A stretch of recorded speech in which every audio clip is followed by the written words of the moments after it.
Welcome to bridge forge. आज मैं आपको बताऊंगा कि आपको AKTU में कॉपी लिखते वक्त आपको क्या चीजें ध्यान में रखनी है।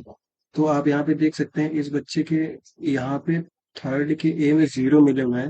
लेकिन मैं आपको अभी रियलिटी चेक दे दूं, थर्ड का बी तो इसने करा हुआ है, और लेकिन जो मार्क्स हैं इसको, वो थर्ड के ए दिए गए हैं 0। अब आप इससे ये देख लीजिए AKTU की कॉपी ऐसी चेक होती है। और सबसे बड़ा आंसर इसने थर्ड के बी में लिखा था, 1 पेज 2 पेज इसमें इसने बकायदा देखिए डायग्राम वगैरह बनाए हुए थे। 3 पेज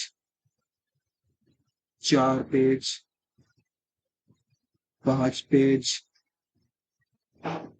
6, इसने यहाँ तक की लिखा हुआ है। ये तो चलिए AKTU के एग्जामिनर की गलती है, उन्होंने 5 से 6 मार्क्स यहाँ पर कम दिए हुए हैं। तो इसमें कुछ भी नहीं करा जा सकता है। अब आपको करना क्या है, जैसे यहाँ पे इन्होंने एक बच्चे ने गलती करी है, यहाँ पे इसने अंडरलाइन नहीं किया होगा, यहाँ पे अंडरलाइन करिए। यहाँ पर ऐसे उस पे यहाँ पे ऐसे बॉक्स बनाइए स्केच पेन से। यहाँ पे ऐसे जब आप बॉक्स बनाएंगे यहाँ पे स्केच पेन से, तो यहाँ पे बहुत ही अच्छे तरीके से क्लियर रहेंगे। और नीचे जाइए और नीचे जाइए, यहाँ पे इस बच्चे ने बिल्कुल सही लिखा हुआ है, लेकिन यहाँ पे देखिए इसने कंजेस्टेड लिख दिया है। इसको आपको अलग अलग लिखना है, अलग अलग बिल्कुल इलेबोरेट करके लिखिए इसको। जब आप इलेबोरेट करके रखिए लिखते ही, अगर ये बच्चा अगर ये वाली चीज अगर यहाँ पे लिखता तो ये वाली चीज अगले पेज में आती, तो ये आंसर जो है और भी लंबा हो जाता, तो और भी अच्छे मार्क्स मिलते हैं इसको। उसके बाद आ जाइए, इसने ये सब बिल्कुल अच्छा हुआ, कंटेंट में कोई कमी नहीं है, बस थोड़ा सा अगर आप अच्छे से इसको सजा लें। जैसे मान लीजिए यहाँ पे अंडरलाइन कर दीजिए, यहाँ पे अंडरलाइन जैसे इस बच्चे ने किया हुआ है, यहाँ पे ऐसे टाइप्स ट्रेड्स में ऐसे डायग्राम फ्लो चार्ट बना दीजिए। उसके बाद ये देखिए, अब आपको यहाँ पे गलती इसमें ये करिए, जैसे ये क्वेश्चन है, अब ये कोई एक नजर देखे उसको लगेगा कि ये वाला पार्ट और ये वाला पार्ट सेम है, उसने इसके नंबर ही ना दिए हो, तो यहाँ पे आपका माइनस पॉइंट है ना। तो यहाँ पे आपको एक लाइन खींचनी है। और पहली बात तो अगर ये हाफ पेज से ज्यादा हो गया है, तो आपको नेक्स्ट पेज में आपको जाना पड़ेगा। यहाँ पे ये देखिए, हम आपको प्रूफ दिखा सकते हैं, ये इसमें 2 का ए किया हुआ है, ठीक। और यहाँ पे 1 का बी किया हुआ है, इसने सिर्फ 1 का बी किया हुआ है। पहले वाले सेक्शन से सिर्फ एक क्वेश्चन करा हुआ है, और शायद एक और किया हुआ है कहीं पे, बस।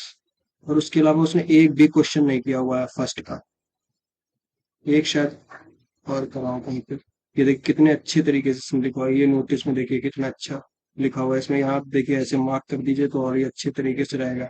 यहाँ पे भी ये भी ठीक है। ये देखिए यहाँ पे नेम प्लेस नेम अच्छा हुआ, इसने नहीं लिखा, नहीं तो यहाँ पे UFM बनने के चांसेस रहते हैं। अगर यहाँ पे नेम फोन नंबर आप अपना खुद का लिखेंगे, तो यहाँ पे आपकी UFM लग जाएगी। तो आपको इससे बच के रहना होगा, सॉफ्ट स्किल और टेक्निकल कम्युनिकेशन की जैसे पेपर होते हैं उसमें। ये देखिए यहाँ पे भी इसने देखिए, यहाँ पे भी लाइन अंडरलाइन करा हुआ, अंडरलाइन करते हैं उसके थोड़ा सा जाइए यहाँ पे।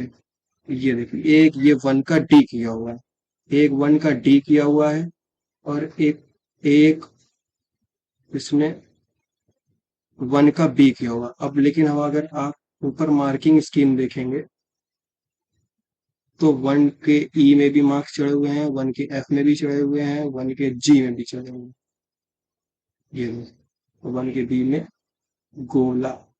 अब ये देखिए अटेम्प्ट इसने 2 करे, मार्क्स इसको 4 के मिले, कोई दिक्कत नहीं। आप ये मान सकते हैं ये 4 मार्क्स इसमें ऐड हो गए होंगे, लेकिन वही है ना, यहाँ पे लिखने चाहिए, ये दो दो करने की क्या है। और यहाँ पे देखिए 4 मार्क्स 5 मार्क्स 4 मार्क्स ऐसे मिलते हैं। तो उस हिसाब से आपको ये करना है कि अगर आपके को सारे क्वेश्चन अटेम्प्ट करने हैं, उसके बाद आपको 2 पेजेस से लेकर कर 3 पेजेस तक आंसर्स लिखने हैं, बहुत ही अच्छे इलेबोरेटेड वे में। अगर आप 5 से 6 पेज लिखने जाएंगे, तब भी आप 5 से 6 पेज लिखेंगे, तब भी आपको उतने ही नंबर मिलेंगे जितने आपको 2 से 3 पेज में मिल रहा है। तो आप इसको ज्यादा प्रेफर करिए कि आप ज्यादा से ज्यादा क्वेश्चंस को अटेम्प्ट करिए। अगर आप जितने ज्यादा क्वेश्चन अटेम्प्ट करेंगे, उतना ज्यादा आपके लिए अच्छा होगा। और इसको थोड़ा सा कंजेस्टेड वे करिएगा, थोड़ा इलेबोरेटेड वे में लिखिए, थोड़ा बड़ा बड़ा लिखिए। यहाँ पे जैसे यहाँ पे स्केल यूज करा जा सकता था। यहाँ पे ये कटिंग वगैरह नहीं होनी चाहिए यहाँ पे कहीं पे भी। ये देखिए इतने बच्चे ने ये देखिए बढ़िया से इसमें कीवर्ड्स को अंडरलाइन करा हुआ है। लेकिन मेन बात ये है ना कि अगर थर्ड के बी में है, तो थर्ड के बी में मार्क्स देने चाहिए। ज़रूरी है कि टू के फर्स्ट के बी डी एफ जी तक देते रहें। जो एक्चुअल मार्क्स है वहाँ पे देने चाहिए, ताकि बच्चा अगर रीचेकिंग के लिए डाले कॉपी तो उसको अंदाजा रहे। ऐसे मैंने अच्छे से एक्सप्लोर करी कॉपी तो मुझको पता चला, अगर कोई बच्चा एकदम से कर देता, रीचेकिंग कर देता 6-10 मार्क्स के लिए, तो उसके तो 2800 रुपये फालतू चले जाते।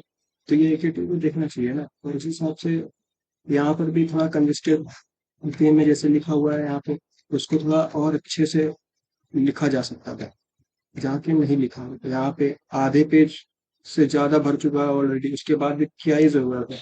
इसमें एक क्वेश्चन यहाँ पे लिखा हुआ है, एक आंसर। तो ये अच्छी अच्छी बात नहीं है। यहाँ पे ऐसे अंडरलाइन करिए, यहाँ पे ऐसे बॉक्स करिए, बढ़िया आराम से लिखिए। बाकी एक ही टीम में जो बैठे हैं वो आपके पास करने के लिए बैठे हैं, कोई फेल करने के लिए नहीं बैठा है। बस आप कॉपी अच्छे से लिख कर आइए, अच्छे से प्रेजेंटेशन करिए, आपको मार्क्स 100% मिल जाएंगे, आप हमेशा पास ही होंगे। तो चलिए, थैंक यू।